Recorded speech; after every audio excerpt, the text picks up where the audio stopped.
J'ai l'immense plaisir et l'immense honneur d'accueillir sur notre plateau notre confrère Moustapha Tossa. Moustapha, marhaba bik. Bonjour, c'est Abdel Samar, merci pour ton invitation. Est-ce que le discours hostile au Maroc est uniquement, est-ce que l'hostilité dans le discours elle est uniquement du côté de l'Algérie, honnêtement? Si obsession marocaine il y a à l'égard du régime algérien, c'est cette question et cette interrogation. Pourquoi le régime algérien tient absolument à soutenir les séparatistes du Front Polisario et à maintenir ce frein de la réconciliation? S'il y a un sondage auprès du peuple algérien, souhaitez-vous que votre régime continue à soutenir les séparatistes du Polisario ou à se réconcilier avec le Maroc? Je suis convaincu que 99% des Algériens vont choisir la réconciliation avec le Maroc. Cette carte de, soi-disant, l'autodétermination ou le soutien des peuples, c'est une carte qui est démagnétisée depuis longtemps. Même les Nations Unies sont en train de valider l'option de l'autonomie. Dans la plupart des rencontres au sein des Nations Unies, plus personne ne parle de référendum. Tout le monde parle de l'option de l'autonomie présentée par le Maroc. Il faut s'attendre à ce que les Nations Unies puissent changer la dénomination et la mission de cette MINURSO. Et il y a une réunion en octobre sur ce sujet-là. J'ai l'immense plaisir et l'immense honneur d'accueillir sur notre plateau notre confrère Moustapha Tossa. Moustapha, marhaba bik. Bonjour, c'est Abdel Samar, merci pour ton invitation. Merci d'avoir accepté, cher Moustapha, de venir me rencontrer, parler, de débattre aujourd'hui du Maghreb et de l'Algérie et du Maroc. C'est la première fois qu'un Marocain, j'explique, donc je vais te laisser nous parler de ta biographie. Tu es journaliste, politologue, tu es né au Maroc, mais tu es aujourd'hui franco-marocain. Tu as exercé énormément en France, mais tu as énormément d'attaches avec le Maroc. Tu es, qu'on le veuille ou non, l'un des acteurs médiatiques, l'un des journalistes marocains les plus en vue en ce moment. Qui est Moustapha Tossa? D'abord, pro-public algérien. Après, on parlera de cette problématique de l'étiquette. Pourquoi qu'à chaque fois qu'un intellectuel, qu'un journaliste doit s'exprimer sur l'Algérie ou le Maroc, il est prisonnier de sa nationalité? Alors, pour l'élite qui gouverne l'Algérie actuellement, je ne suis pas quelqu'un d'étranger. On me suit depuis un certain temps, mes écrits leur parviennent via plusieurs canaux. Peut-être que le public algérien, monsieur tout le monde, ne me connaît pas, mais l'élite qui gouverne et qui dirige me connaît très bien parce que j'ai eu l'occasion à plusieurs reprises d'écrire des articles, d'intervenir sur des plateaux pour parler justement de cette relation conflictuelle entre le Maroc et l'Algérie. Donc je ne dois pas être un inconnu pour la nomenclature algérienne. Alors mon parcours, moi je suis venu en France en 1987 après mon diplôme de journalisme de Rabat et j'ai fait des études et j'ai commencé une carrière dans les médias français un peu partout. Et depuis cette période-là, je n'ai jamais cessé de m'intéresser au sort de cette région parce que c'est une région vitale, cruciale pour la paix en Afrique, la paix en Méditerranée et la paix en Europe. Donc pour un journaliste qui vient du Maroc, jeter un regard critique, curieux sur la relation avec l'Algérie ou avec l'espace africain et sahélien est une nécessité absolue.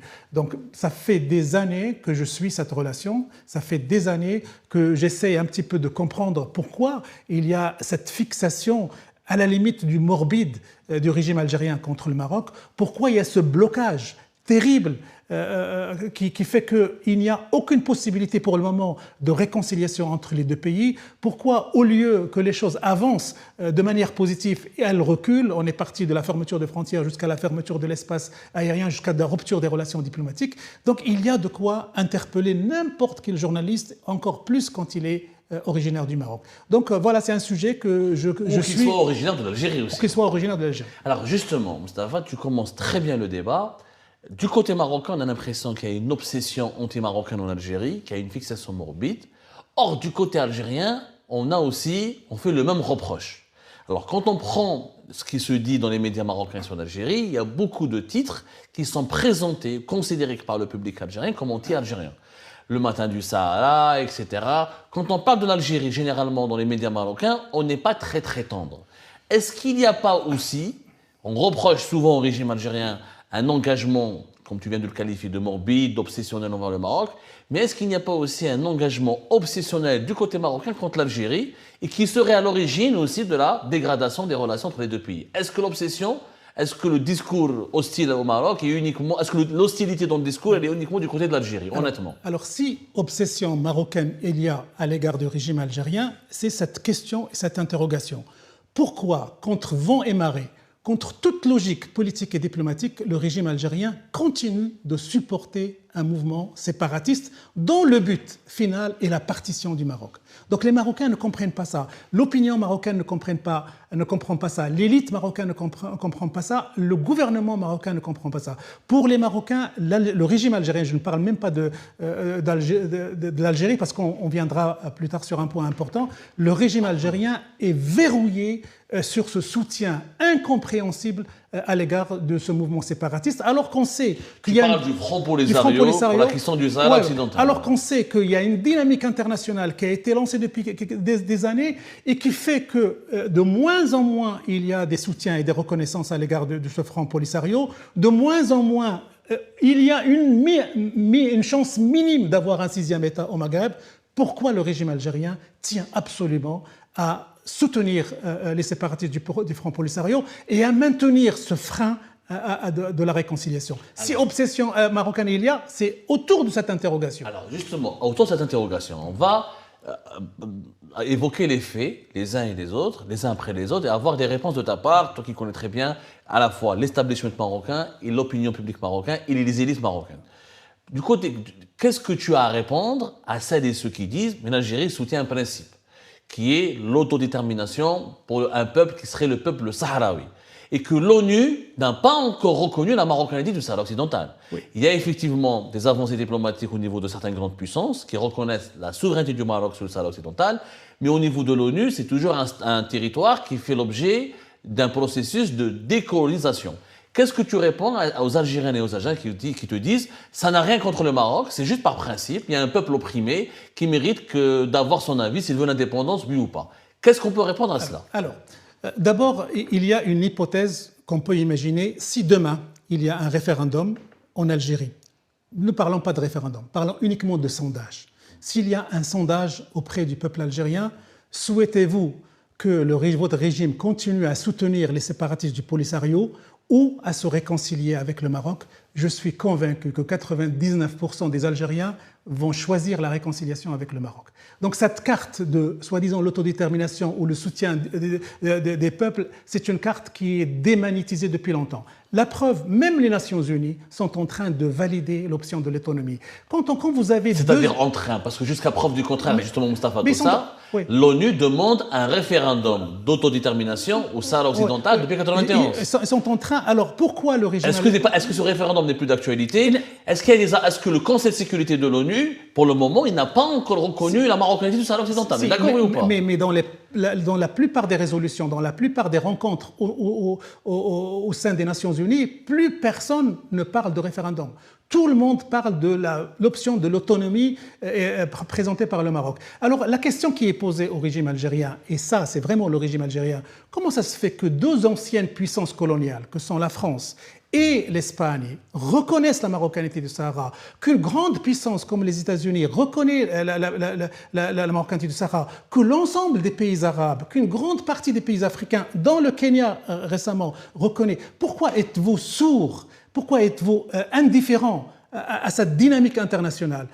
Pourquoi vous n'acceptez pas cette réalité et vous ne tentez pas d'ouvrir une page avec le Maroc? D'autant plus que, Abdou, il faut pour être honnête, le Maroc et surtout le roi du Maroc a toujours tendu une main de réconciliation à l'égard du régime algérien. Dans tous ses discours, il n'y a qu'à voir ses discours sur l'Algérie.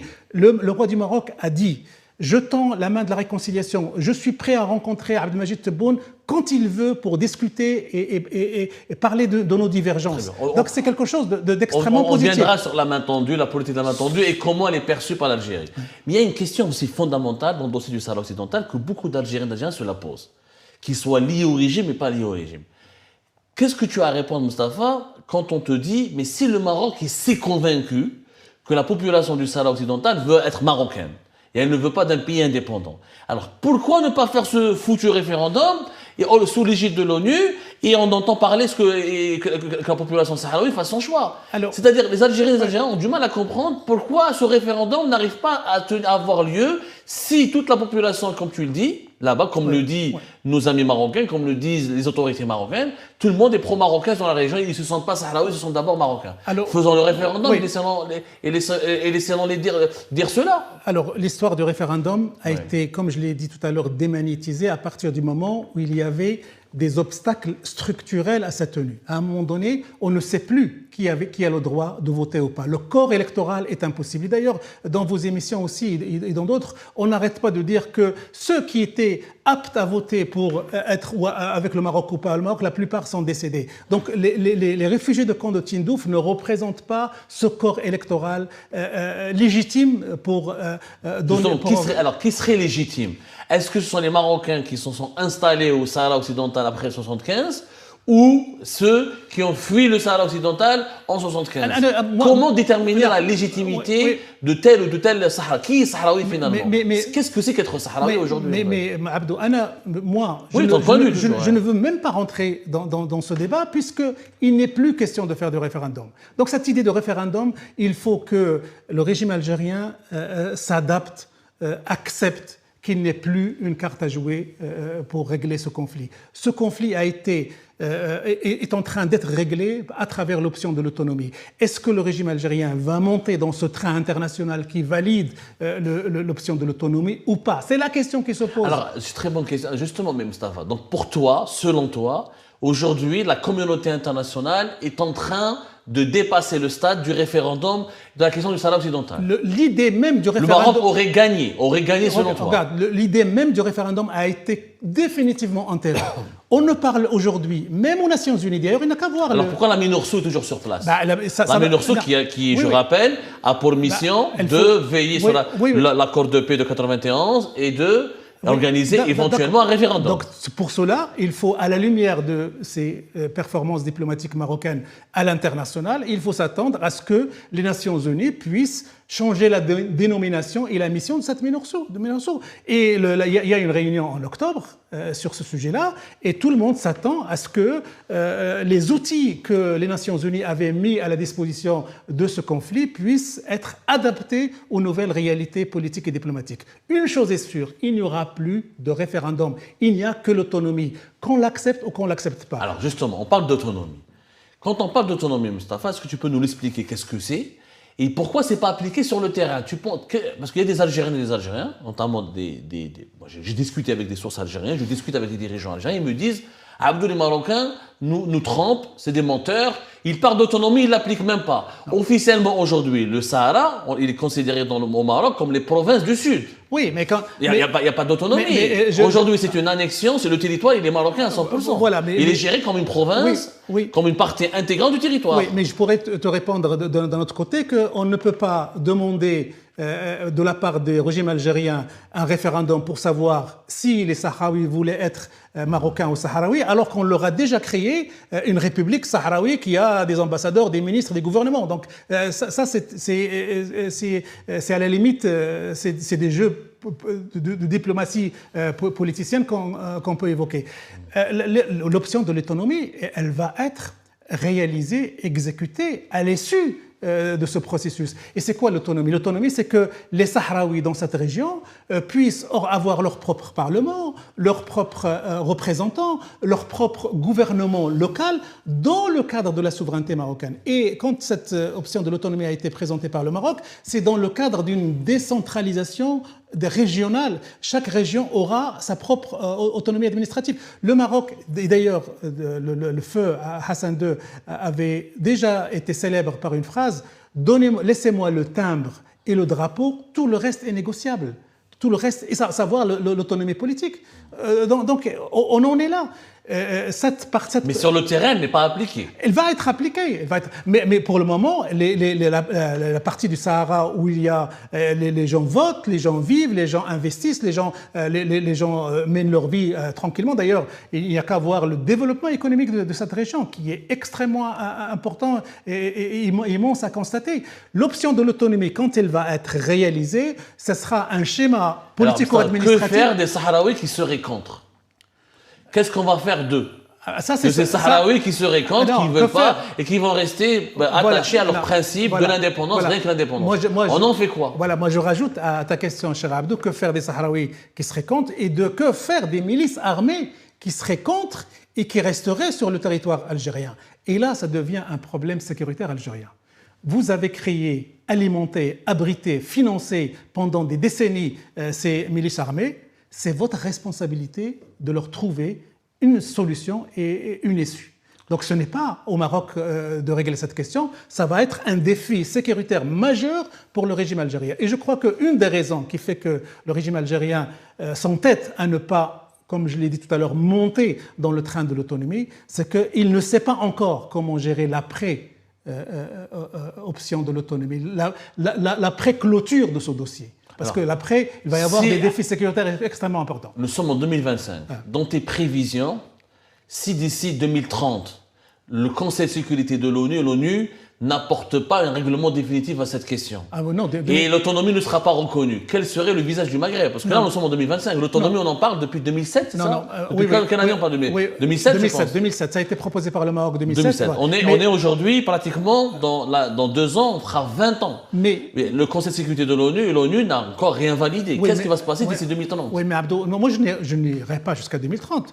D'ici 2027, est-ce qu'il y a une chance? Voilà, parce que tu sais pourquoi? Parce que depuis 2007 jusqu'à il y a 2-3 ans, on a vécu sur un rythme et sur une dynamique diplomatique relativement lente.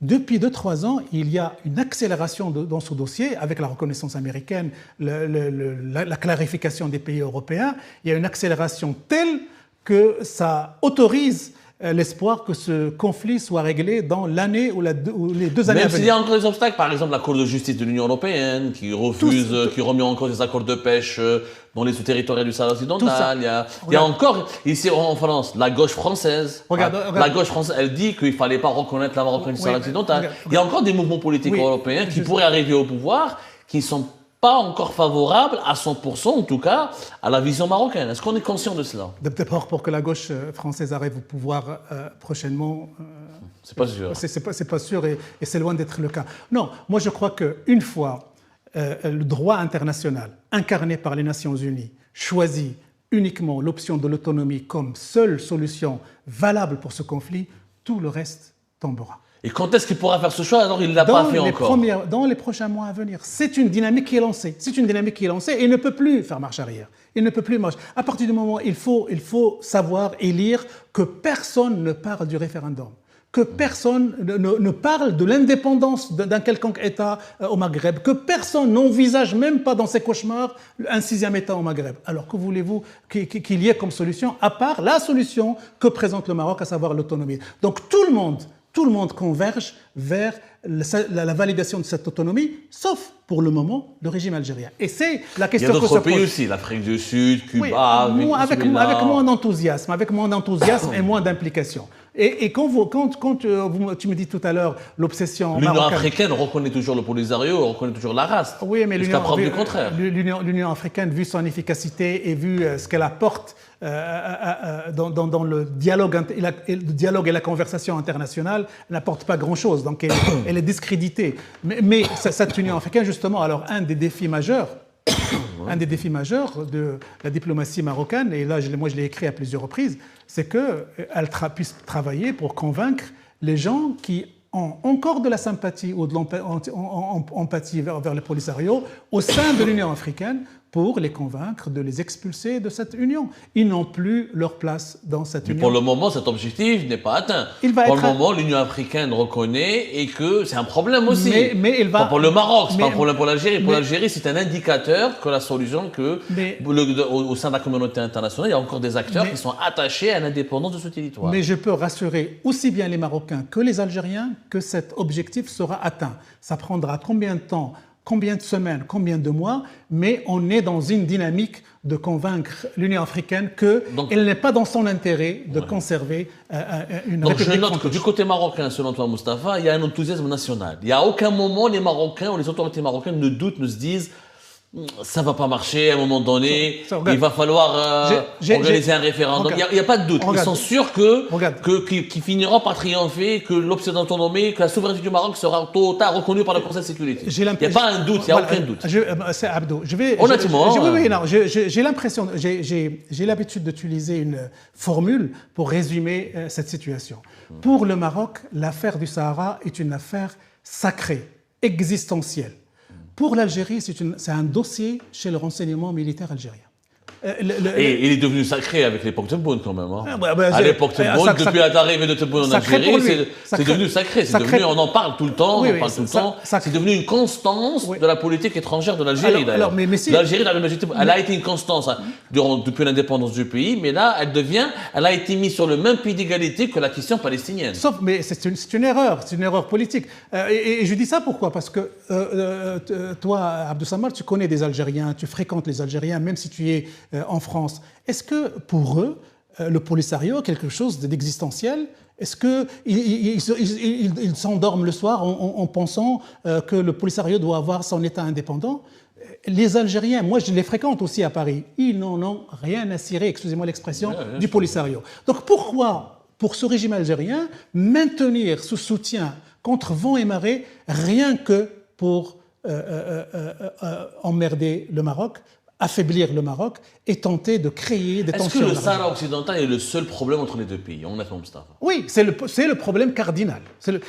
Abdo, demain le régime algérien, que ce soit Abdelmajid Tebboune ou quelqu'un d'autre, décide aujourd'hui, je clôt cette discorde régionale, je reconnais l'option de l'autonomie. Il ne va plus y avoir de problème.